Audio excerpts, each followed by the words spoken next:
សូមស្វាគមន៍មកកាន់ Channel D-Rod Cooking ថ្ងៃនេះ Channel យើងខ្ញុំមានមុខម្ហូបសម្លកកូរបង្ហាញលោកអ្នក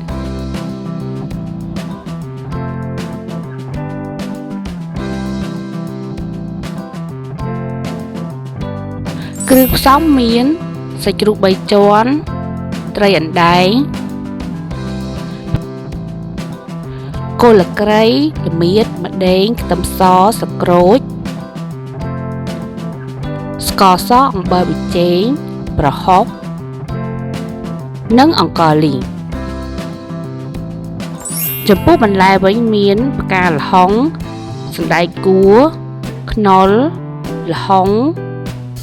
ត្រប់វែងនិងល្ពៅចំពោះបន្លែស្លឹកវិញមានស្លឹកម្រះនិងស្លឹកបាស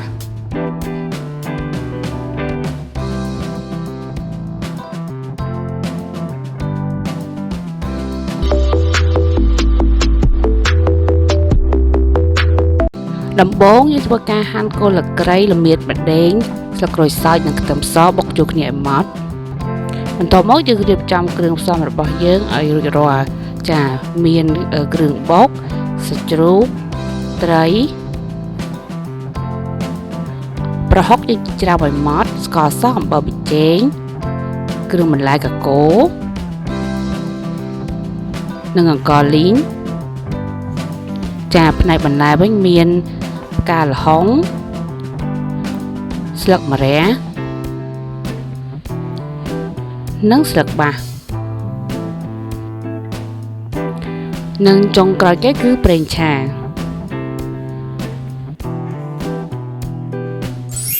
ដំបូងយើងដាក់ឆ្នាំងឲ្យក្តៅបន្ទាប់មកចាក់ប្រេងឆាចូល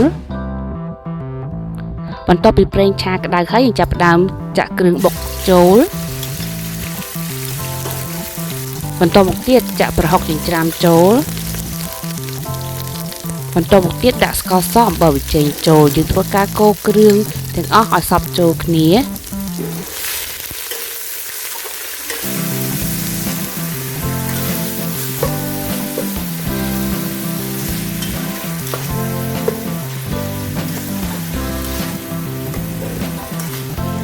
បន្ទាប់ពីយើងឆាគ្រឿងចូលគ្នាឲ្យសព្វល្អហើយយើងចាប់ផ្ដើមដាក់សាច់ជ្រូក3ជាន់ចូល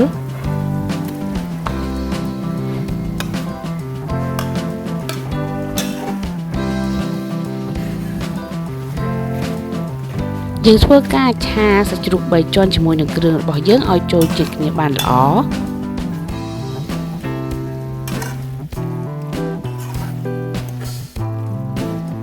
បន្ទាប់មកយើងចាប់ផ្ដើមដាក់ល្ពៅនិងស្លឹកក្រូចចូលយើងធ្វើការកូរត្រឡប់ចុះឡើងបន្ទាប់មកទៀតយើងចាក់សាច់ត្រីចូលចាយើងធ្វើការកូរត្រឡប់សាច់ត្រីជាមួយគ្រឿងរបស់យើងឲ្យចូលជាតិគ្នាបានល្អបន្ទាប់មកទៀតយើងចាប់ផ្ដើមដាក់បន្លែកកូរយើងចូល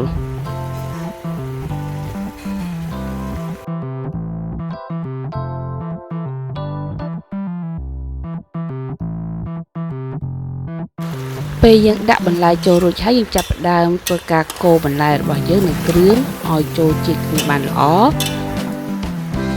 បន្ទាប់មកយើងចាប់ផ្ដើមចាក់ទឹកបន្ថែម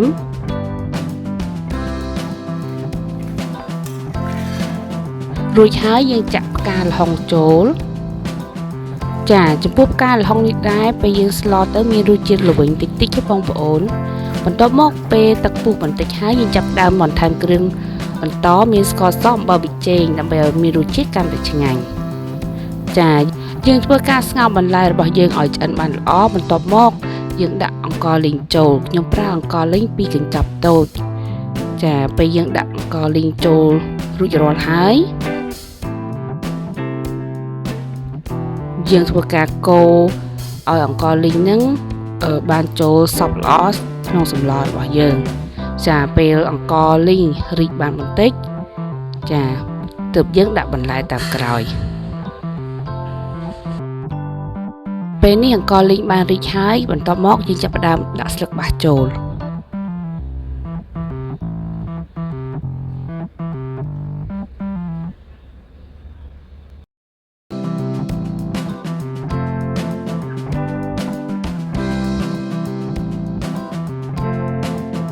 ចាចំពោះបន្លែស្លឹកម្រះវិញបងប្អូនខ្លះចូលចិត្តល្វីងបងប្អូនខ្លះអត់ចូលចិត្តល្វីងអញ្ចឹងខ្ញុំ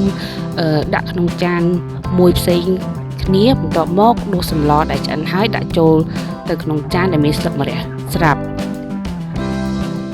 ចាដើម្បីកុំឲ្យល្វីងក្នុងឆ្នាំងណាបងប្អូនចាអញ្ចឹងបើយើងចូលចិត្តស្លឹកម្រះយើងដាក់ខាងក្រៅមកបានហើយ